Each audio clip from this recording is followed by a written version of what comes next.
আল্লাহ বলেন, কুল, নবী আপনি ওয়াইলকে বলেন, ইউহয়িহাল্লাযী আনশাআহা আউওয়ালা মাররা, ওই আল্লাহ সৃষ্টি করবেন যে এটারে প্রথমে বানাইছিলেন। এটার তো অস্তিত্ব ছিল না, অস্তিত্বহীন থেকে যখন আল্লাহ বানাইতে পারেন, এটা মরে যাওয়ার পরে তারে আল্লাহ আবারও বানাতে পারবে।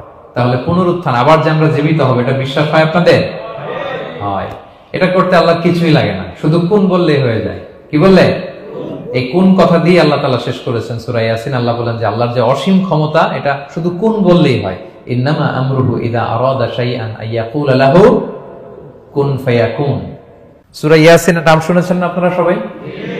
মুখস্থ আছে না অনেকের? আমরা ছোটবেলা থেকে দেখতাম যে আমাদের দাদিরা, নানিরা, মায়েরা, খালারা, ওনারা সূরা ইয়াসিন সকালবেলা পড়তেন, তাদের মুখস্থ ছিল সূরা ইয়াসিন। তো সূরা ইয়াসিন দুইটা পারায় একসাথে করে অবস্থিত, 22 এবং 23 পারা। এটা মাক্কি সূরা, ধারাক্রম অনুসারে এটা কোরআনের 36 নম্বর সূরা। এই সূরাটির আয়াত সংখ্যা মোট 83। এই সূরার অনেক ফজিলত আছে, কিন্তু ফজিলতগুলো বেশিরভাগ দুর্বল সনদের। একটা শুধু হাসান পর্যায়ের হাদিস পাওয়া যায়, বাকি সব দুর্বল। তো দুর্বল হলেও সমস্যা নাই, ফজিলতের ক্ষেত্রে দুর্বল হাদিস গ্রহণ করা যায়। কি কি আছে? এক হাদিসে সুনানে তিরমিজির বর্ণনায় রাসূল সাল্লাল্লাহু আলাইহি ওয়াসাল্লাম বলেছেন, ইন্না লিকুল্লি শাইআন কলবান ওয়া কলবুল কুরআনি ইয়াসিন। সব জিনিসের হৃদয় আছে, আর কোরআনের হৃদয়ের নাম হচ্ছে সূরা ইয়াসিন। যে ব্যক্তি একবার সূরা ইয়াসিন পড়ে, সে 10 বার পুরো কোরআন পড়ার সওয়াব পেয়ে যাবে। এটা একটা ফাজিলত। আচ্ছা, আরেক ফাজিলতে আছে, রাসূল সাল্লাল্লাহু আলাইহি ওয়াসাল্লাম বলেছেন, ইকরাউ সূরাতা ইয়াসিন আলা মাউতাকুম। তোমাদের মুমূর্ষদের সামনে বসে সূরা ইয়াসিন পড়ো। মৃত্যু পথযাত্রী এখনই মারা যাবে, অসুস্থ হয়ে পড়ে আছে, তাদের যাতে কষ্ট কম হয়, লাঘব হয়, রাসূল সাল্লাল্লাহু আলাইহি ওয়াসাল্লাম বলেছেন সূরা ইয়াসিন তার সামনে বসে পড়ো। কেন? এটা আমি সামনে বলবো। এগুলো দাঈফ সনদের। হাসান পর্যায়ের একটা মাওকুফ হাদিস আছে, ইবনে আব্বাস রাদিয়াল্লাহু তাআলা আনহু বলতেন যে ব্যক্তি মান ক্বারা ইয়াসিন হিনা ইউসবিহু, সকালবেলা যদি কেউ সূরা ইয়াসিন পড়ে, তাহলে সারা দিনের সব কাজগুলো আল্লাহ তার জন্য সহজ করে দেয়। আবার রাতে যদি কেউ সূরা ইয়াসিন পড়ে, সারা রাতের সব কাজ তার জন্য আল্লাহ তাআলা সহজ করে দেয়।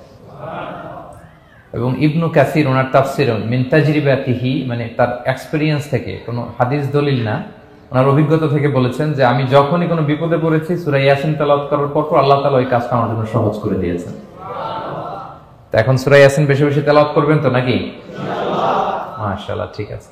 মাক্কি সূরাগুলোর মূল প্রতিপাদ্য বিষয় হচ্ছে তাওহীদ, রিসালাত, আখিরাত। মাক্কি সূরাগুলো সাধারণত তাওহীদ, রিসালাত এবং আখিরাত নিয়ে কথা বলে। সূরা ইয়াসিনও তার ব্যতিক্রম নয়। এই সূরারও মূল কথা তাওহীদ, রিসালাত এবং আখিরাত। বিশেষ করে পুনরুত্থান, পুনরুজ্জীবন, the concept of resurrection, life after death, মৃত্যুর পরে যে আবার আমরা জাগবো ঘুম থেকে, আবার জীবন হবে, আবার বিচার হবে, এটা বিশ্বাস হয় আপনাদের? হ্যাঁ, মক্কার লোকদের বিশ্বাস হতো না। তারা অবাক হয়ে শুনতো রাসূল সাল্লাল্লাহু আলাইহি ওয়াসাল্লামের কাছ থেকে যে বলে কি, আমরা মরে যাব, পচে যাব, গলে যাব, জীর্ণ শীর্ণ হয়ে যাব, আমাদের হাড্ডি খুঁজে পাওয়া যাবে না, অস্তিত্ব পাওয়া যাবে না, আবার আমরা নাকি জীবিত হব, আবার নাকি উঠবো, আবার বিচার, আবার কি কি বলে মুহাম্মদ। তারা মিলাতেই পারতো না এটা। তো এই জন্য তাদের কাছে দ্য কনসেপ্ট অফ আখিরা, life after death, specially the concept of রেসারেকশনটাকে ক্লিয়ার করার জন্য আল্লাহ তাআলা এই সূরাটা নাযিল করেছেন। তাহলে এই সূরার সেন্ট্রাল থিম, মূল প্রতিপাদ্য বিষয় হচ্ছে পুনরুজ্জীবন বা পুনরুত্থান, মানে আবার যে আমরা পুনরায় উঠবো। বিশ্বাস হয় আপনাদের? হ্যাঁ, এটা কিন্তু মহাসত্য, বিশ্বাস রাখতে হবে আমাদের যে না, মরে গেলে সাময়িক দেখা যায় পচে যায়, কিন্তু আবার আমরা উঠবো। এবং এজন্যই মুমূর্ষু ব্যক্তির সামনে সূরা ইয়াসিন পড়তে বলা হয়েছে। আপনি যখন সূরা ইয়াসিন পড়বেন, তার সামনে কাইন্ড অফ আপনি তাকে বোঝাতে যাচ্ছেন যে আপনি প্রকৃতপক্ষে মারা যাচ্ছেন না, এটা আপনার জীবনের পূর্ণ সমাপ্তি নয়, বরং এটা এই নশ্বর দুনিয়া থেকে আপনার অস্তিত্বের সাময়িক একটা বিদায়। কেউ যে মারা যাচ্ছে, আমার দাদা, আমার বাবা মারা যাচ্ছে, আমরা বিদায় দিচ্ছি, আজীবন হারাই ফেললাম নাকি তারে আমরা? কি সে কি আজীবনের জন্য মিসিং? সাময়িক একটা বিদায়, একটা শর্ট ব্রেক। ওনার অস্তিত্বের এই নশ্বর দুনিয়া থেকে ওনার অস্তিত্বের সাময়িক একটা বিদায়, কিন্তু পরবর্তী দুনিয়ায় তিনি কিন্তু আবার অনন্ত জীবন লাভ করবেন। তার মানে শারীরিক একটা মৃত্যু হচ্ছে, তার রুহের কোনো মৃত্যু নেই, হয় ইল্লিনে নয় সিজ্জিনে। ঠিক কিনা বলেন? আমাদের রুহগুলো কিন্তু মরে না, এটা আল্লাহর অর্ডারে ঢুকেছে, আল্লাহর অর্ডারে বের হয়, হয় ইল্লিনে নয় সিজ্জিনে। বিশ্বাসীদের রুহগুলো ইল্লিনে থাকে, আমাদের রুহগুলো যেন সেখানে থাকে, আমরা আল্লাহর কাছে কামনা করি, আমরা পড়ি আমিন। এজন্যই মৃত ব্যক্তিদেরকে আশাব্যঞ্জক করার জন্য এই সূরাটা, এই সূরার মধ্যে যে কথাগুলো বোঝানো হচ্ছে যে আবার আপনি উঠবেন, আবার জীবিত হবেন, আবার আমরা মিলিত হব, বিচারের মুখোমুখি হব, আবার আমরা জান্নাতে একত্রিত হব, আমাদের গেট টুগেদার হবে, আমাদের রিট্রিট হবে। মানে মৃত্যুর মধ্যে আমরা আনন্দ খুঁজে বেড়াই নাকি? হ্যাঁ, মৃত্যু নিয়ে অনেকের কথা ভয়, কিন্তু আমরা তো মৃত্যুই একমাত্র ওয়ে যার মধ্য দিয়ে আমরা আমাদের রবের সাথে সাক্ষাতের গেট ওয়ে। এটা আল্লাহর সাথে সাক্ষাতের প্রথম ধাপ হচ্ছে আপনাকে দুনিয়া ছাড়তে হবে, এছাড়া কি আল্লাহর সাক্ষাৎ পাওয়া যাবে? যাবে না। এই জন্য মৃত ব্যক্তির সামনে আল্লাহর হাবিব সাল্লাল্লাহু আলাইহি ওয়াসাল্লাম রাহমাতুল লিল আলামিন মুহাম্মদ রাসূলুল্লাহ সাল্লাল্লাহু আলাইহি ওয়াসাল্লাম তিনি সূরা ইয়াসিন তেলাওয়াত করতে বলেছেন। তাহলে সেন্ট্রাল থিম ক্লিয়ার সবার কাছে না? এবার আসেন কিছু প্রাইম লেসন, কোর লেসন সূরা ইয়াসিন থেকে। আমি সম্ভবত গত বছর আমার ভেরিফাইড ফেসবুক পেজ থেকে আমি 4টা লাইভ সিরিজ করেছি 4 ঘন্টার সূরা ইয়াসিনের উপর। আপনারা শুনবেন এগুলো, খুবই ওয়েল ডকুমেন্টেড ম্যানারে একাডেমিক ওয়েতে আলোচনা করেছি। যাদের সময় আছে শুনবেন এই লাইভগুলো। তো আমি এখন শুধু সার নির্দেশটা প্রাইম লেসন বা কোর লেসন গুলো নিয়ে আসি। 1 নম্বর লেসন হচ্ছে আল্লাহ তাআলা বলেছেন যে কোরআনের আয়াতগুলো একটার সাথে আরেকটা well connected, completely well knit, এটা well protected. One doesn't differ the other or contradict the other. কোনো আয়াত আরেক আয়াতের বিপরীতে যায় না, একটা আরেকটার সম্পূরক, পরিপূরক, ওয়েল নেট, ওয়েল কানেক্টেড। এটাই প্রমাণ করে যে এটা কার কাছ থেকে নাজিল হয়েছে? আল্লাহ সুবহানাহু ওয়া তাআলার কাছ থেকে নাজিল হয়েছে। আল্লাহ তাআলা এটাই বলেছেন ইয়াসিন, তারপরে ওয়াল কুরআনিল হাকিম। হাকিম বিমানা মুহকাম, মানে কোরআনের আয়াতগুলো পোক্ত। এটা হচ্ছে completely well net, perfectly connected, একটা আরেকটার সাথে কানেক্টেড। এক আয়াত ইফাসসিরু বা'দুহু বা'দান, এক আয়াত আরেক আয়াতকে ব্যাখ্যা করে। অনেক কথা কোরআনের এক জায়গায় সংক্ষেপে বলা হয়েছে, আরেক জায়গায় বিস্তারিত, এক জায়গায় ছোট করে আরেক জায়গায় বড় করে। কোন আয়াত আরেক আয়াতের সাথে কন্ট্রাডিক্ট করে না। আল্লাহ তাআলা বলছেন আফালা ইয়াতাদাব্বারুনাল কুরআন ওয়ালাউ কানা মিন ইনদি গায়রিল্লাহি লাওয়াজাদু ফীহি ইখতিলাফান কাসীরা। তারা কি কোরআন নিয়ে গবেষণা করবে না? এই কোরআন যদি আল্লাহ ছাড়া অন্য কারো কাছ থেকে নাজিল হতো তাহলে তারা কোরআনের মধ্যে অনেক বিরোধ দেখতে পেত, পরস্পর বিরোধ, অনেক বিরোধ দেখতে পেত। কিন্তু কোরআনের ভেতরে এই পুরো 30 পারায় কোথাও কি এক আয়াতের সাথে আরেক আয়াতের কন্ট্রাডিকশন আছে? কোনো বিরোধ আছে বলেন? না, এটা ওয়েল নেট, ওয়েল কানেক্টেড। অন্য আয়াতে আল্লাহ বলছেন লা ইয়াতিহিল বাতিলু মিন বাইনি ইয়াদাইহি ওয়ালা মিন খালফি। সামনে থেকে পেছন থেকে কোরআনে কোনো বাতিল অনুপ্রবেশ করতে পারে না, কারণ তানজিলুম মিন হাকিমিন হামিদ, এটা প্রজ্ঞাময় প্রশংসিত আল্লাহর পক্ষ থেকে এটা প্রোটেক্টেড একটা কিতাব নাজিল হয়েছে। ফলে এটা কিয়ামত পর্যন্ত প্রোটেক্টেড থাকবে। এক আয়াত আরেক আয়াতের ব্যাখ্যা করে দেয়, এটা হচ্ছে একটা ব্যাখ্যা। আবার আল কুরআনিল হাকিম মানে হচ্ছে বিজ্ঞানময় কোরআন। কোরআনের মধ্যে অনেক বিজ্ঞানের কথাও আছে। শুধু বিজ্ঞান নিয়ে কি আছে, প্রায় 1.5 ঘন্টার লেকচার আছে আমার। Scientific indications of the holy Quran, cosmic symbols, natural phenomena, cosmology, embryology, morphology, blah blah blah, অনেক কিছু। কিভাবে এই পানি উপরে যায়, ওয়াটার সাইকেল, হাইড্রোলজিক্যাল সাইকেল, বৃষ্টি হয়, সূর্য কিভাবে ডুবে ওঠে, চাঁদ, তারপর মহাবিস্ফোরণ, বিগ ব্যাং থেকে শুরু করে মায়ের পেটে বাচ্চার ভ্রূণ কিভাবে ডেভেলপ করে, যত কসমিক সিম্বল আছে কোরআনে, এটা নিয়ে আমার 1.5 ঘন্টার একটা কোরআনের সায়েন্টিফিক ইন্ডিকেশনাল লেকচার আছে। তো সেদিকে আমি যাব না। তো আল কুরআনুল হাকিমের 2টা ব্যাখ্যা হয়। এক হচ্ছে মুহকাম, মানে কোরআনের আয়াতগুলো প্রোটেক্টেড, কানেক্টেড। আরেকটা হচ্ছে কোরআনের আয়াতগুলো বিজ্ঞানসম্মত, বিজ্ঞানের সাথেও কন্ট্রাডিকশন করে না। কিছু যদি অমিল থাকে বিজ্ঞানের অপেক্ষা করা উচিত। বিজ্ঞান সামনে আরো শিখবে, আরো জানবে, আরো ডেভেলপ হবে, তখন বারবার বিজ্ঞানের মাথা কোরআনের দিকে নিচু হয়ে আসবে। ঠিক কিনা বলেন? যত দিন যায় সহজ হয় কোরআন বোঝা আমাদের জন্য। বিজ্ঞানের আবিষ্কারের কারণে কোরআন বোঝা সহজ হয় এবং মিলে যাচ্ছে সবকিছু। তাহলে এটা হচ্ছে 1 নম্বর লেসন সূরা ইয়াসিন থেকে, যে কোরআনের সব ভার্সেস গুলা আর পারফেক্টলি কানেক্টেড, ইন্টারকানেক্টেড। 1 নম্বর। 2 নম্বর হচ্ছে সূরা ইয়াসিনের 10 নম্বর আয়াতে আল্লাহ তাআলা বলেছেন ওয়াসাওয়াউন আলাইহিম আনযারতাহুম আম লাম তুনজিরহুম লা ইউমিনুন। হে নবী, আপনি তাদেরকে ওয়ার্নিং দেন আর না দেন সমান সমান, কাজ হবে না। এর কারণ হচ্ছে জেনে বুঝে যদি কেউ সত্যকে প্রত্যাখ্যান করে তার অন্তরে আল্লাহ মোহর মেরে দেন। জেনে বুঝে সত্যকে প্রত্যাখ্যান করলে, আমি বুঝি নাই, আমি শুনি নাই, আমি জানি নাই, এটা আল্লাহ মাফ করবে। আমি কনভিন্স হই না, এই জন্য মানতেছি না, কিন্তু আমি জানি এটা সত্য, এরপরেও যদি সত্যটা গ্রহণ না করি তাহলে এর মুক্তি আছে বলেন তো? না, তাহলে এর মুক্তি নেই। এজন্য যারা সত্যান্বেষী তাদেরকে আল্লাহ পছন্দ করেন। ভুল করে না এরকম কোনো মানুষ নাই পৃথিবীতে। সবাই আমরা ভুল করি, সবার ভুল হয়, এটাতে কোনো অসুবিধা নেই। কিন্তু জেনে আমি সত্যকে মানবো না, এটা আল্লাহ কখনো মেনে নেয় না। অন্য আয়াতে সূরা বাকারা আল্লাহ বলছেন খতামাল্লাহু আলা কুলুবিহিম ওয়া আলা সামঈহিম ওয়া আলা আবসারিহিম গিশাওয়া ওয়া লাহুম আযাবুন আযীম। যারা জেনে বুঝে সত্যকে মানে না, নেগলেক্ট করে, তাদের অন্তরে আল্লাহ সিল গালা মেরে দিয়েছে। কর্ণকুহরে ছিপি ঢুকিয়ে দিয়েছেন, চোখের সামনে পর্দা, আর কিছু দেখে না, কারণ ওরা সত্যটা মানতে চায়, নিয়তি করে ফেলছে যে আমি মানবো না। কেউ যদি নিয়ত করে ফেলে যে আমি বুঝবো না, যত বুঝাক তারা বুঝানো যাবে। আমরা বাংলা একটা কথা বলি না যে ঘুমিয়ে থাকলে তাকে জাগানো সহজ, কিন্তু ঘুমের ভান ধরে আছে, ওরা তো ধাক্কা মারতেছি, টানতেছি, ওকে উঠবে ঘুম থেকে না। এটার উদাহরণ দেখেন আবু জাহেল আর ওমরে ফারুক রাদিয়াল্লাহু তাআলা আনহু, দুইজনই ইসলামের শত্রু ছিল, ইসলাম বিরোধী ছিল, কিন্তু ওমরে ফারুক রাদিয়াল্লাহু তাআলা আনহু ছিলেন সত্যান্বেষী, সত্য শুনলেই মানতেন। কিন্তু আবু জাহেল ছিল তার বিপরীত, সে ছিল গোড়া, অহংকারী, ইগোইস্টিক সমস্যা ছিল তার। সে জানতো যে আল্লাহর হাবিব সাল্লাল্লাহু আলাইহি ওয়াসাল্লাম আল্লাহর পক্ষ থেকে নাজিল হওয়া আসা একজন রাসূল, কোরআন আল্লাহর পক্ষ থেকে নাজিল হওয়া একটা কিতাব, জানার পরেও সে মানে নাই, ফলে তার নসিবে হেদায়েত জোটে নাই। কিন্তু ওমর ফারুক রাদিয়াল্লাহু তাআলা আনহু কিছুদিন পরেই উনি শাহাদা পড়ে ফেলছেন, এবং রাসূল সাল্লাল্লাহু আলাইহি ওয়াসাল্লাম দোয়া করেছিলেন যে আল্লাহ আল্লাহুম্মা আইজ্জাল ইসলাম বি আহাব্বি হাযাইনি রাজুলাইনি ইনদাক, আল্লাহ দুজন লোকের যাকে তোমার ভাল লাগে তাদের একজনকে ইসলামের ছায়াতলে এনে তুমি ইসলামটাকে শক্তিশালী করো। একজন হচ্ছে আবু জাহাল, আরেকজন হচ্ছে ওমর। আল্লাহ তাআলা কার জন্য দোয়াটা কবুল করেছেন বলেন তো? ওমর ফারুকের জন্য, কারণ ওনার হৃদয়টা সাদা ছিল, সাদা মনের মানুষ, কলবে সালিম, সত্য যেখানে ওইটাই উনি গ্রহণ করতেন, সত্যের সামনে দুর্বল ছিলেন। আর আবু জাহেল জেনে বুঝে সত্যকে প্রত্যাখ্যান করেছে।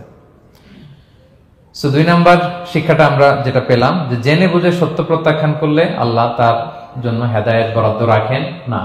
এজন্য আমরা আমাদের বাকি জীবনটুকু আমরা এই মেন্টালিটি, মাইন্ডসেট যেন আমাদের থাকে যে সত্য দেখলেই আমরা মানবো, যেখানেই সত্য ওইটাই আমি গ্রহণ করবো। কি বলেন? এটা যদি আমার বিরুদ্ধে যায়, আমার দলের বিরুদ্ধে গেলে, বাবার বিরুদ্ধে গেলে, মানতেই হবে আমাকে। সত্য যেখানে আছে ওখানেই আমাদেরকে ছুটে যেতে হবে। দুটো চলে গেল। 3 নাম্বার হচ্ছে, আমরা পৃথিবীতে যা করি, আমরা অনেক সময় মনে করি যে দরজা বন্ধ করে দিলে, সুইচটা অফ করে দিলে আর বুঝি কেউ দেখে না। তা আসলে আমরা আসমানি বিশেষ নজরদারির ভেতরে আছি, এটা আমরা ভুলে যাই যে সবার চোখ ফাঁকি দেয়া গেল, একজনের চোখ ফাঁকি দেয়া যায় না। তিনি কে বলেন তো? লা তুদরিকুল আবসার ওয়া হুয়া ইউদরিকুল আবসার ওয়া হুয়াল লাতীফুল খাবীর। কেউ তারে দেখে না, কিন্তু তিনি সবাইকে দেখে।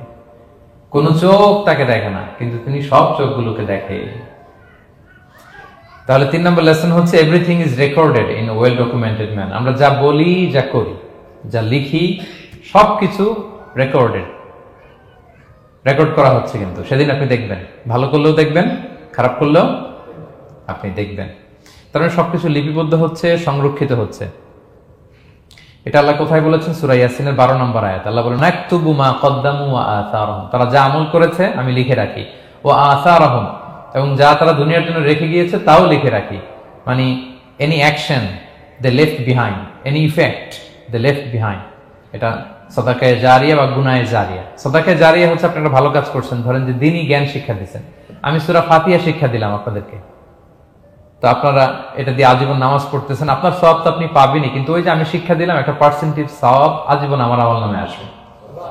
শুধু তাই না, আপনি যে আবার আরেকজনকে সূরা ফাতিহা শিক্ষা দিবেন, সে তার পরবর্তী নেক্সট জেনারেশনকে সূরা ফাতিহা, এইভাবে কিয়ামত পর্যন্ত এই চেইন ধরে সূরা ফাতিহা যত লোক শিখবে তারা তাদের সওয়াব ঠিকই পাবে, কিন্তু তার একটা পার্সেন্টেজ সওয়াব আল্লাহ তাআলা আমার আমল নামে দিয়ে দিবে। এটাকে বলে আসার। ওয়া নাকতুবু মা কদ্দামু, নিজে যে আমল করলাম আল্লাহ বলে এটাও লিখে রাখছি, ওয়া আসারহুম, any effect you left behind in this দুনিয়া, যেটা আপনি রেখে গেছেন এটাও আল্লাহ লিখে রাখবে। এবং ওয়াকুল্লা শাইইন আহসাইনাহু ফি ইমামিন মুবিন, আল্লাহ বলেন সবকিছু একটা নথির ভেতরে নথিবদ্ধ করে। নথি চিনেন তো না? ডায়েরি, তারপর আমাদের বাংলাদেশে তো যে আগে হাল খাতা করতো না, টালি খাতা বিশাল বড় বড়, এখন আছে কিনা, বিশেষ করে মুদির দোকানে দেখা যায় বড় মোটা মোটা ধপাস করে সে টেবিলের উপর ফেলে, তারপর আপনার নাম দেখে বের করে আপনার কত বাকি, কত দিতে হবে, এই যে টালি খাতা, এই নথি করে রাখছে আল্লাহ তাআলা আমাদের সবকিছু যা করলাম, যেটার ইফেক্ট দুনিয়াতে আমি রেখে গেলাম। এবং অন্য আয়াতে আল্লাহ তাআলা বলছেন, মা ইয়ালফিযু মিন কাওলিন ইল্লা লাদাইহি রাকীবুন আতীদ, আমি মুখ দিয়ে যা উচ্চারণ করি সব আল্লাহ তাআলা একজন পর্যবেক্ষক ফেরেশতার মাধ্যমে তুলে রাখেন, সব আপনি দেখতে পাবেন। শুধু তাই না, এখানে একটা স্পেশাল লকেট রেখেছেন আল্লাহ। আল্লাহ বলেন, ওয়াকুল্লা ইনসানিন আলজামনাহু তায়রাহু ফি উনুকিহি ওয়া নুখরিজু লাহু ইয়াওমাল কিয়ামাতি কিতাবান ইয়ালকাহু মানশুরা। প্রত্যেকের গ্রীবালগ্নে আমি একটা স্পেশাল সিম কার্ডের মতো রেখেছি, যা বলো এখানে রেকর্ড হয়ে আছে, কিয়ামতের দিন আমি সব বের করে দিব। তাহলে পালানোর জায়গা আছে? That means we are under surveillance, হ্যাঁ, 24/7 আল্লাহ তাআলা মনিটর করছেন, এবং এই বিশেষ আসমানি নজরদারি থেকে আমরা কেউই মুক্ত না। তাইলে লাইট বন্ধ করে দিলেন, দরজা আটকে দিলেন, কেউ দেখে না, না? কেউ যেটা দেখে না সেটা দেখেন কে? আচ্ছা, তিনটা জেনে গেলেন। 4 নম্বরে হচ্ছে পৃথিবীতে সব নবীরা এক মিশন এবং ভিশন নিয়ে এসেছে। সব নবীরা লা ইলাহার দাওয়াত দিয়েছে, তাই না? এক আল্লাহর দাওয়াত দিয়েছে। আচ্ছা, কখন কি এমন হয়েছে কোন নবী এসে বলছে যে আল্লাহ একজন, আবার আরেক নবী এসে বলছে না আল্লাহ 2-3 জনও হইতে পারে? হ্যাঁ, বলছে? কোন নবী এসে বলেছে মৃত্যুর পর এক জীবন আছে, হিসেব দিতে হবে, পাই টু পাই হিসেব হবে? আরেকজন বলছে না, এরকম নাও থাকতে পারে। এরকম এক নবী এক কথা, আরেক নবী আরেক কথা হয়েছে? এগুলো নবীদের মধ্যে, কবিদের মধ্যে হয়। এক কবি এক কথা বলে, আরেক কবি, এক দার্শনিক এক কথা বলে, আরেক দার্শনিক আরেক কথা, এক রাজনীতিবিদ এক কথা, আরেক রাজনীতিবিদ আরেক, এদের মধ্যে ধাক্কাধাক্কি হয়। কিন্তু নবীদের মধ্যে কথার মধ্যে এগুলো আছে? কারণ তারা মন গড়া কথা বলে না। ওমা ইয়ানতিকু আনিল হাওয়া ইন হুয়া ইল্লা ওয়াহিয়ুন ইউহা। তাদের কথা আসে একটা হেডকোয়ার্টার থেকে। হেডকোয়ার্টারটা কার?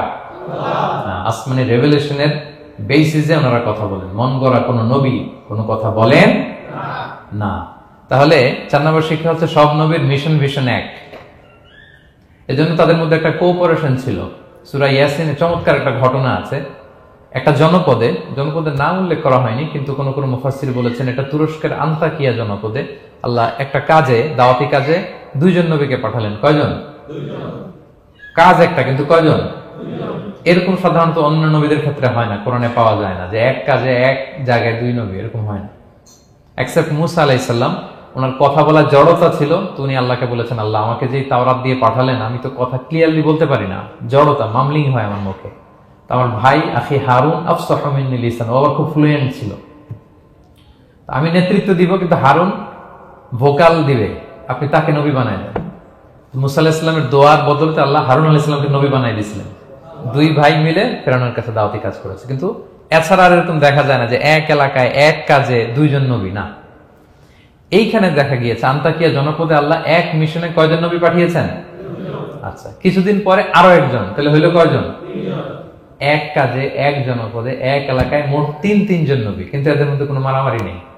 আমাদের দায়ীদের অবস্থা দেখেন তো বাংলাদেশে, মাশাআল্লাহ। আমাদের প্রত্যেক দায়ীদের একই মিশন না? একই মিশন, একই ভিশন, একই লক্ষ্য, একই ডেস্টিনেশন, কিন্তু কত বিভেদ, কত বিরোধ দেখেন।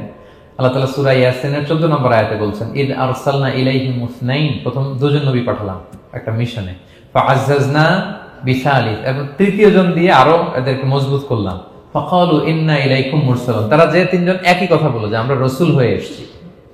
তাহলে দেখেন নবীদের মধ্যে পারস্পরিক শ্রদ্ধাবোধ ছিল। বড় নবী, ছোট নবী, প্রধান বক্তা, দ্বিতীয় বক্তা, তৃতীয়, এগুলো ছিল না।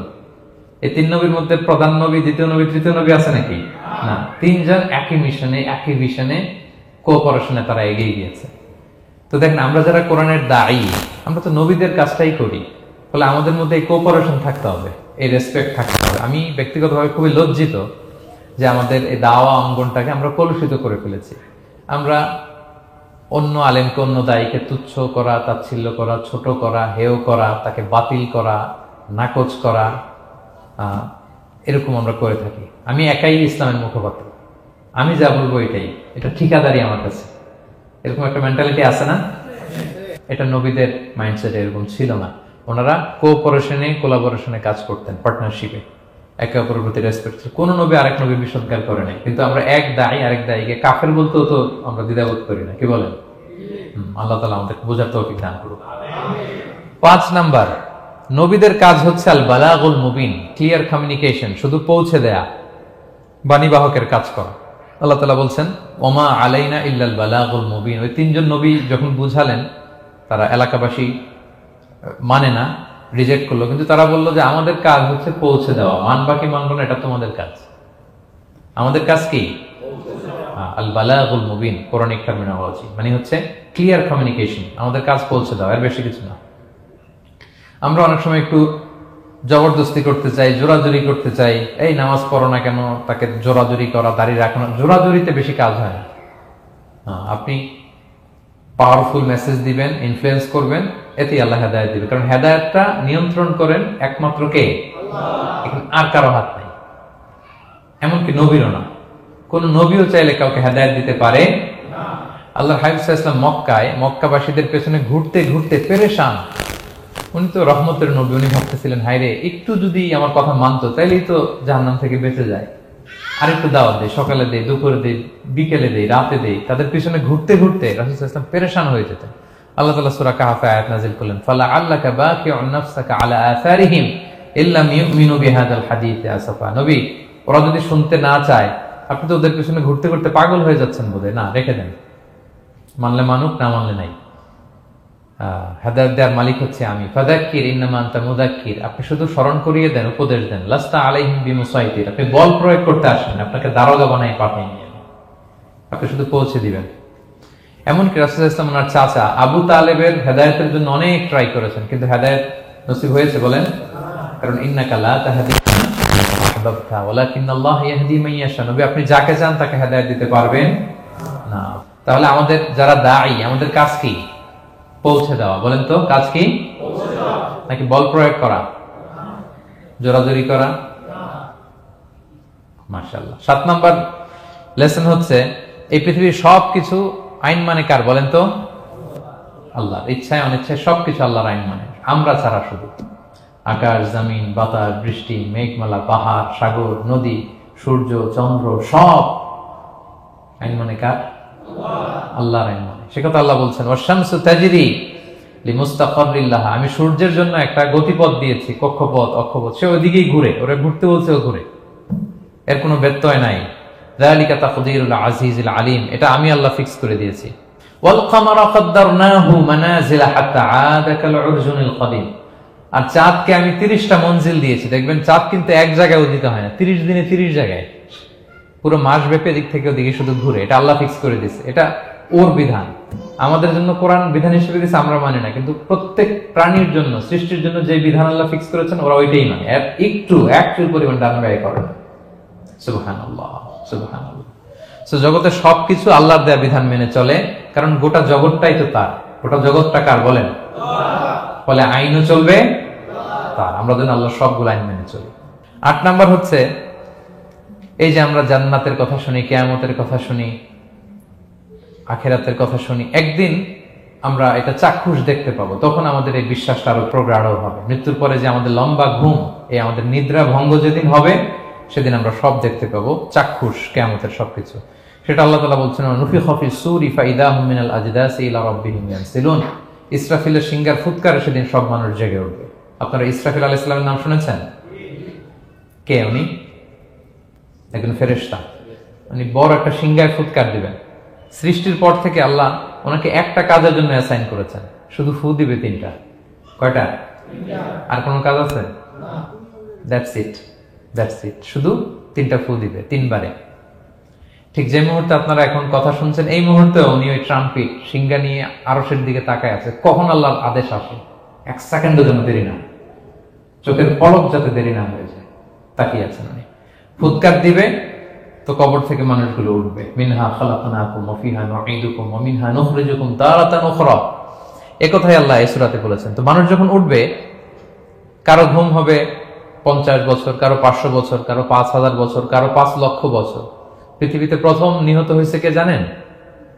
হাবিল, আদম আলাইহিস সালামের ছেলে হাবিল পৃথিবীর প্রথম মারা গেছে। সে, তার ঘুমটা কত লম্বা বলেন তো? সে কত হাজার বছর, লক্ষ বছর বেচারা ঘুমাচ্ছে, হ্যাঁ, তার কবরে। তো এই সব সিংহার ফুৎকারে সব কবর থেকে উঠবে। ক্বালু ইয়া ওয়াইলানা মান বাআসানা মিন মারকাদিনা হাযা, কিরে কে ভাঙালো এই লম্বা ঘুমটা? সবাই তো ঘুমাচ্ছিলাম। হাযা মা ওয়া'দার রহমান, ফেরেশতারা বলবে এইটাই সেই দিন যেটা বিশ্বাস করো না এই দুনিয়াতে। ওয়াজ নসিহত হইলে তো তোমরা মানতা না, বলতা এগুলো কিছু নাই। বিশ্বাস, আজকে সেই দিন। সাদাকাল মুরসালুন, রাসূলরা সত্যই বলেছেন। ওই দিন মানুষ চাক্ষুষ কিয়ামতকে অবলোকন করবে। 9 নম্বর শিক্ষা হচ্ছে, তখন আল্লাহ তাআলা বিচার প্রতিষ্ঠিত করবেন। ওই বিচারে আল্লাহ কাউকে ঠকাবেন না। বলেন তো, আল্লাহর বিচারে কোনো পার্সিয়ালিটি আছে? কোনো ঘুষ দেওয়ার সিস্টেম? স্বজনপ্রীতি আছে? না। এই কথা আল্লাহ বলেছেন সূরা ইয়াসিনের 54 নম্বর আয়াতে, ফাল ইয়াউমা লা তুযলামু নাফসুন শাইআ, কোনো জুলুম হবে না। ওয়া তুজজাউনা ইল্লা মা কুনতুম তা'মালুন, যে যা করেছে ওইটারই প্রতিদান পাবে। এমন না যে আপনি করছিলেন খুব ভালো কিন্তু আপনি পান নাই, এটা হবে না। যার যে রিওয়ার্ড পাওয়ার কথা ওইটাই পাবেন, কারণ আল্লাহ জুলুম করেন না। ওমা আনা বিযাল্লামিন লিল আবিদ, আল্লাহ বলে আমি আমার বান্দার প্রতি বিন্দু পরিমাণ জুলুম করি না। ওয়া নাদউল মাওয়াজিনাল কিসতা লিয়াউমিল কিয়ামা ফালা তুযলামু নাফসুন শাইআ, সেদিন আমি ন্যায় বিচারের মানদণ্ড স্থাপন করব, ওখানে একটা চুল ফেললেও এটা ওজন নাই।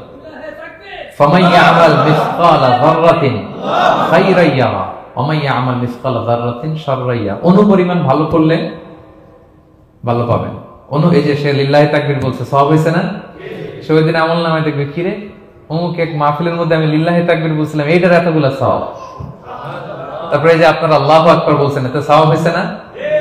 এরকম ছোট্ট ছোট্ট প্রতি মুহূর্তে একজন রাস্তা চেনে না, রাস্তা দেখাই দিলেন, একজন একটা ভালো উপদেশ দিলেন। হ্যাঁ, এইভাবে ছোট্ট ছোট্ট যত ভালো কাজ সব পাবেন, ছোট্ট ছোট্ট খারাপ কাজ সব সেদিন পাবেন, কোনো জুলুম হবে না। আচ্ছা, 10 নম্বর শিক্ষা হচ্ছে যারা জান্নাতে যাবে, জান্নাতের একটা ফিচার হচ্ছে, মেজর ফিচার, জান্নাতে যে জান্নাতীরা যা চাবে তাই পাবে, কোনো না নাই সেখানে, যার যেটা মনে চায়। এটা সূরা ইয়াসিনের 57 নম্বর আয়াত, আল্লাহ বলেছেন লাহুম ফিহা ফাকিহা ওয়া লাহুম মা ইয়াদদাউন, সেখানে অজস্র অঢেল সুস্বাদু মুখরোচক ফলমূল থাকবে। দুনিয়াতে এক ফলে এক মজা, আনারসের মজা তরমুজে নাই, তরমুজের মজা আমে নাই, আমের মজা বাঙ্গিতে নাই, বাঙ্গির মজা কাঁঠালে নাই, কাঁঠালের মজা ডুরিয়ানে নাই। যেইটা খাবেন ওইটা স্বাদ। জান্নাতে এক ফলের ভেতরে 1000 রকমের স্বাদ আল্লাহ ঢুকাই দিবে। আচ্ছা, দুনিয়াতে যে কমলা খান, কমলার ছোলা খান, হ্যাঁ, ডাব যে খান, ডাবের ছোলাটা খান, শুধু পানি, ওইখানে ডাবের চেয়ে আর ডাবের ছোলা মজা লাগে। কমলার চেয়ে কমলার ছোলা হবে আরো সুস্বাদু, মানে ওইটার ফিচারের সাথে দুনিয়ার ফিচার কোনো তুলনাই হয়, নো কম্পারিজন। যা চাবে তাই হবে।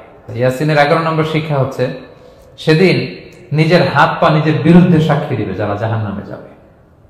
কারণ জাহান্নামীরা বলবে না আল্লাহ করি নাই, তোমার ফেরেশতারা ভুলে লিখছে, আল্লাহ আরেকজনের আমলনামা আমারে দিয়ে দিছে, এই অনেক ধরনের অজুহাত।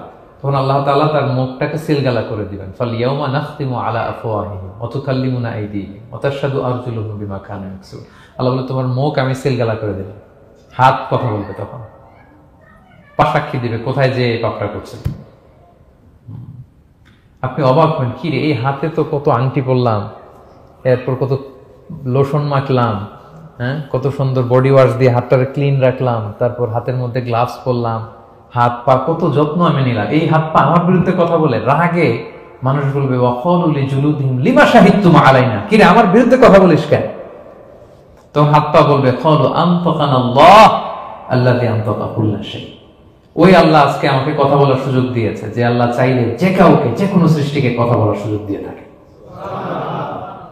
পাথরকে আল্লাহ জবান দিতে পারে, দিয়েছেন। রাসূল সাল্লাল্লাহু আলাইহি ওয়াসাল্লাম মক্কার শিয়াবদের মধ্য দিয়ে যখন হাঁটতেন, অনেক পাথর রাসূল সাল্লাল্লাহু আলাইহি ওয়াসাল্লামকে সালাম দিয়ে বলেছেন আসসালামু আলাইকা ইয়া নবী আল্লাহ, হে আল্লাহর নবী আপনাকে সালাম। কে দিয়েছে সালাম? পাথর। মরা খেজুর গাছ কে দিয়ে উঠেছে নবীর জন্য, তার মানে এগুলোর ভিতরে প্রাণের সঞ্চার করেছেন কে? আল্লাহ। সেদিন হাতের ভেতরে আল্লাহ তাআলা কথার শক্তি দিবেন। আপনার হাত আপনার বিরুদ্ধে, পা বিরুদ্ধে, আপনার বডি আপনার বিরুদ্ধে সাক্ষী দিবে। সো খবরদার, অতটুকু পাপ করি যতটুকু পাপের শাস্তি বহনের ক্ষমতা আমার আছে, একটু হিসাব মিলিয়ে নিই আমরা। 12 নম্বর লেসন হচ্ছে যে আমরা শক্তিশালী হই, ছোট থেকে বড় হই, এরপরে আবার দুর্বল হয়ে যায়। আল্লাহ বলেন ওমান নুআম্মিরহু নুনাক্কিসু ফিল খালকি আফালা ইয়াকিলুন, আমি যখন কারো বয়স বাড়িয়ে দেই তাকে আবার দুর্বল করে দেয়। এটাই জীবন চক্র। দেখেন, শৈশব দিয়ে শুরু, তারপর কৈশোর, তারুণ্য, যৌবন। যৌবনের কথা চিন্তা করে তো বেশিরভাগ যুবক কি শক্তি গায় না, যা খায় ওইটাই হজম হয়ে যায়। ওভারটাইম করতে পারি, লাগাতার কাজ করতে পারি, মানে অনেক ক্যাপাসিটি। কিন্তু সেই আপনি যখন 60, 70, 80-তে যাবেন আর পারা যায় না, তখন একটা লাঠি লাগে। কি লাগে? আরো বাড়লে 90 যখন হয়ে যায়, 100, তখন ওই যে ছোট বাচ্চারা ওরা যা বলতেছে এরকম, ওরা যেরকম বোঝে না ওইরকম বোঝে না। বাচ্চাদেরকে এদিকে খাবার দিলে দেখবেন যে এদিক দিয়ে করতেছে, মুছে দিত। ওই মুরব্বীরও এরকম, বাচ্চাদের প্যাম্পাস পরানো লাগে, যেখানে রাখে পেশাব পায়খানা, মুরব্বীরাও এরকম 90, 80, এদেরও পরানো লাগে, এদেরও আর কন্ট্রোলটা থাকে না। তাহলে দেখেন, this is our life cycle. এভাবেই তারুণ্য, যৌবন, প্রৌঢ়ত্ব, এরপর আবার বার্ধক্য। আল্লাহ বলে এরপরও তোমরা বুঝবে না, এটা আল্লাহ বুঝাতে চাইলেন যে আল্লাহ এক দেহে এত রূপ আনতে পারে, সে আল্লাহ কি আবার তোমাদেরকে জীবিত করতে সক্ষম না? কারণ এই সূরার মূল কথা হচ্ছে পুনরুজ্জীবন, রেসারেকশন। আল্লাহ বারবার ঘুরিয়ে ফিরিয়ে নানা আয়াত দিয়ে বুঝাতে চাচ্ছেন যে আমি তোমাদেরকে আবার পুনরায় জীবিত করতে পারি। তো যে আল্লাহ এত কিছু করতে পারে, সে আবার আমাদেরকে জীবিত করতে পারে না? বলেন। আচ্ছা, 13 নম্বর শিক্ষা হচ্ছে অতীত ভুলে যাওয়া। এটা আমাদের জীবনের জন্য অনেক বড় বোকামি। আমরা ভুলে যাই, অনেক সময় আমরা কি ছিলাম, কোথায় ছিলাম ভুলে যাই। আল্লাহ বলেন, আওয়ালাম ইয়ারাল ইনসানু আন্না খালাকনাহু মিন নুতফা ফাইদা হুয়া খাসীমুম মুবিন। মানুষ কি দেখে না যে ওদেরকে আমি কোত্থেকে সৃষ্টি করছি? দেখেন, আমাদের এত বড় বাড়ি গাড়ি, আমাদের এত নাম যশ খ্যাতি, আমরা আদিতে কি ছিলাম? সামান্য এক ফোঁটা বীর্য। বাবার পিঠ থেকে, মায়ের গর্ভে ছোট্ট একটা পানি থেকে আমাকে সৃষ্টি করেছেন কে? আল্লাহ। এই সৃষ্টির আগে তো কিছুই ছিলাম না। আপনার বয়স এখন 50। আচ্ছা, 500 বছর আগে আপনি কই ছিলেন বলেন? আপনার দাপটে তো আজকে থাকা যায় না পৃথিবীতে। সব নাকি আপনার, এরকম বলে না? সব আমার, আমার পাওয়ার, আমার ক্ষমতা। আজ থেকে জাস্ট 500 বছর আগে আপনি কই ছিলেন? আপনার কোনো নাম ছিল? আপনার কোনো গ্রাম ছিল? কোনো অ্যাড্রেস ছিল? খ্যাতি ছিল? দাপট ছিল? লোক লস্কর কিছু ছিল? ক্ষমতা আসলো কোত্থেকে আপনার? আল্লাহ বলে, হাল আতা আলাল ইনসানি হিনুম মিনাদ দাহরি লাম ইয়াকুন শাইআম মাযকুরা। মানুষকে দেখে না যে একটা সময়ও কিছুই ছিল না? কিছুই তো ছিল না। তুমি অস্তিত্বহীনতা থেকে তোমার অস্তিত্ব আল্লাহ দিলেন দয়া করে। ছোট্ট ছোট্ট করে মায়ের পেটে এতটুকু থেকে আপনি ওই বিজ্ঞান প্রযুক্তি জাদুঘরে গিয়েছিলাম আগারগাঁওতে। ওখানে মায়ের পেটে যেগুলো বাচ্চাগুলো ডেভেলপ করে নাই, তারা রেখে দিয়েছে পানির মধ্যে 1 সপ্তাহ 2 সপ্তাহ 1 মাস 2 মাস 3 মাস এরকম বাচ্চাগুলো। ছোট ওই ব্যাঙ্গাচির মতো ছিলাম আমরা। বর্ষাকালে ব্যাঙের পোনা দেখছেন? জাস্ট লাইক ব্যাঙের পোনা, এত ক্ষুদ্র ছোট্ট আমরা ছিলাম। আল্লাহ বলে, তুমি দেখো না তোমার পিছনটা কি ছিল? অতীত। এজন্য অতীত ভুলে যাওয়া যাবে না। 14 নম্বর শিক্ষা হচ্ছে পুনরুত্থান, যেটা আসল শিক্ষা সূরা ইয়াসিনের, মানে মৃত্যু পরবর্তী জীবন। এটা মহাসত্য, এটা হবেই। হ্যাঁ, লম্বা আয়াত, আমি শুধু মূল কথাটা বলি। আস ইবনে ওয়াইল মক্কা রাসূল সাল্লাল্লাহু আলাইহি ওয়াসাল্লামের কাছে একটা মরা লাশের হাড্ডি, কঙ্কাল থেকে হাড্ডি এনে, এটা 100 বছর আগের হাড্ডি, এরকম হাত দিয়ে গুঁড়া করে এটা পাউডার হয়ে গেছে। রাসূল সাল্লাল্লাহু আলাইহি ওয়াসাল্লামের কাছে এসে ভাবে একটা ফু মারলো, ফু দেওয়ার সাথে সাথে এটা বাতাসে মিলে গেছে। তো বলতেছে, মোহাম্মদ, এই যে কঙ্কালের এই পাউডারটা, তুমি বলতেছো এইটারে আল্লাহ জীবিত করবে, এটারে রিকনস্ট্রাক্ট করবে? কি বলো তুমি? What are you talking about? এটাও সম্ভব?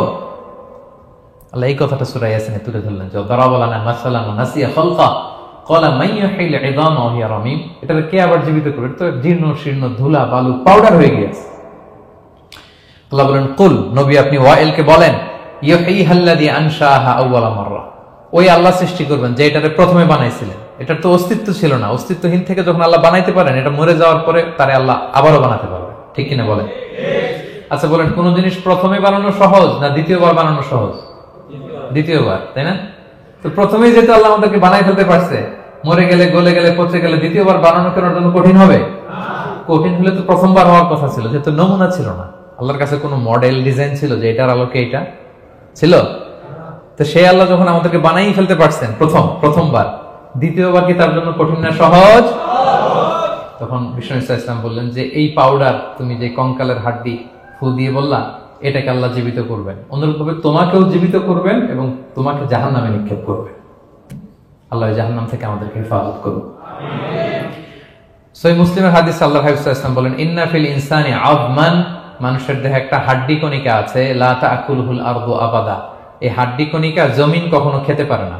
মানে আমাদেরকে কবর দিয়ে দিলে তো মাটি পুরো লাশটা খেয়ে ফেলে, 50-100 বছর পরে আর কিছুই থাকে না। আসলে আমাদের হাড় গোড়ও থাকে না, ওইটাও পাউডার হয়ে যায়, পোকামাকড় খেয়ে ভ্যানিশ।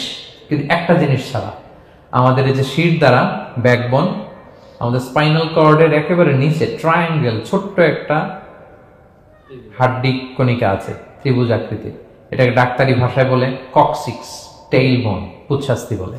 এই ছোট্ট কণা, এইটা নষ্ট হয় না। আল্লাহ বলে, এইটাকে বেইস ধরে আমি কিয়ামতের দিন তোমাদের সবাইকে আবার জীবিত করব। হিন্দুরা যে শ্মশানে লাশ পোড়ায়, সব পুড়ে যায়, কক্সিক্স পুরো নয়, ছোট্ট কক্সিক্স কোথা হয় জানেন? গরুর লেজটা যেখান থেকে শুরু হয় ওই জায়গায়, মানে আমাদের শিরদাঁড়ার একেবারে নিচের দিকে ছোট্ট একটা ট্রায়াঙ্গেল হাড্ডি কণিকা আছে, খুবই ছোট ট্রায়াঙ্গেল বোন পার্টিকেল। এটা থেকে আল্লাহ সৃষ্টি করবে। এটা বিমানের ব্ল্যাক বক্সের মতো, বিমান জ্বলে পুড়ে যায়। সাগরের নিচে গেল ব্ল্যাক বক্স কিছু হয় না, জানেন? যে MH কত 370, ওই যে ডুবলো যে ভারত মহাসাগরের নিচ থেকে 3 দিন সিগন্যাল দিচ্ছিল ব্ল্যাক বক্স, এরপর এটার ব্যাটারিও নাই, আর দিতেও পারে নাই। দেখেন সব ধ্বংস হয়ে যায়। ব্ল্যাক বক্স থেকে বিমানের সর্বশেষ কি হয়েছিল ইনফরমেশন গুলো পাওয়া যায়, ওইটা নষ্ট হয় না সাধারণত বিমানের। এই আল্লাহ তাআলা এই ব্ল্যাক বক্স দিয়ে দিয়েছেন আমাদের পেছনে, আজবুল জানাব। এখান থেকে আল্লাহ তাআলা সেদিন আমাদেরকে রিকনস্ট্রাক্ট করবেন। তাহলে পুনরুত্থান, আবার যে আমরা জীবিত হবে, এটা বিশ্বাস হয় আপনাদের? হয়। এটা করতে আল্লাহ কিছুই লাগে না, শুধু কুন বললেই হয়ে যায়। কি বললে? এই কুন কথা দিয়ে আল্লাহ তাআলা শেষ করেছেন সূরা ইয়াসিন। আল্লাহ বলেন যে আল্লাহর যে অসীম ক্ষমতা, এটা শুধু কুন বললেই হয়। ইন্নামা আমরুহু ইযা আরাদা শাইআন আইয়াকুলা লাহু কুন ফায়াকুন। কুন হও, ফায়াকুন হয়ে যায়। বি ইট ওয়াজ, হও বলতে হয়ে যায়। তাই বলে কি আল্লাহ হও বলাটাও জরুরি না? তিনি হও বলারও মুখাপেক্ষী না।